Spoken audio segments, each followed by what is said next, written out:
അങ്ങനെ 8 മണിക്കൂറിൻ്റെ ഡൈ റിലീസിന് ശേഷം നമ്മുടെ പേസ്റ്റ് ഇവിടെ എടുക്കുകയാണ് കേട്ടോ. അപ്പോൾ 2 ബൗളിൽ എന്താണെന്ന് വെച്ചാൽ ഒന്ന് ബ്രൈഡൽ കോൺ ആണ് കേട്ടോ. ഇനി ഇത് നല്ലോണം ഒന്ന് മിക്സ് ആക്കി എടുക്കണം. ഏതൊരു സൗണ്ട് ഇട്ടിട്ട് ബേജാറാവണ്ടോ. നിങ്ങളുടെ കയ്യിൽ ബീറ്റർ ഇല്ലാന്നുണ്ടെങ്കിൽ ഇതുപോലെ ഒരു സ്പാച്ചുല വെച്ചിട്ട് മിക്സ് ആക്കിയാലും മതി.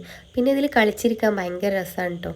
അപ്പോൾ കളിച്ചിരുന്നാൽ പോലെ നമുക്ക് ബാക്കി പണിയെടുക്കാം. ഇനി ഇതൊന്ന് അരിച്ചെടുക്കണം. അപ്പോൾ ഒരു കുപ്പിയോ ഗ്ലാസ്സോ എന്തെങ്കിലും എടുത്ത് അതിലേക്ക് പൈപ്പിംഗ് ബാഗും സോക്സും ഇറക്കി വെച്ചതിന് ശേഷം പേസ്റ്റ് ഇതുപോലെ അങ്ങോട്ട് നിറച്ച് കൊടുക്കുക. ഇനി എന്താ പരിപാടി, ഇതൊന്ന് അരിച്ചെടുക്കണം. അതിന് വേണ്ടിയിട്ട് ഈ കുപ്പിയിൽ നിന്ന് പൈപ്പിംഗ് ബാഗും സോക്സും പുറത്തെടുക്കുക. അതിൽ നിന്ന് പൈപ്പിംഗ് ബാഗ് കയ്യിൽ വെച്ചിട്ട് സോക്സ് മാത്രം വലിച്ചെടുക്കുക. എന്നിട്ട് ഇതുപോലെ റബ്ബർ ബാൻഡ് ഇടുക. ഇനി ഇതാ ഒരു കോൺ റെഡിയാക്കി എടുക്കുക. അതിലേക്ക് പേസ്റ്റ് ഫില്ല് ചെയ്ത് കൊടുക്കുക. ടൈറ്റായിട്ട് തന്നെ സീൽ ചെയ്യുക. ഇതിൻ്റെയൊക്കെ ഡീറ്റെയിൽഡ് വീഡിയോ ആണെങ്കിൽ നമ്മുടെ യൂട്യൂബ് ചാനലുണ്ട്.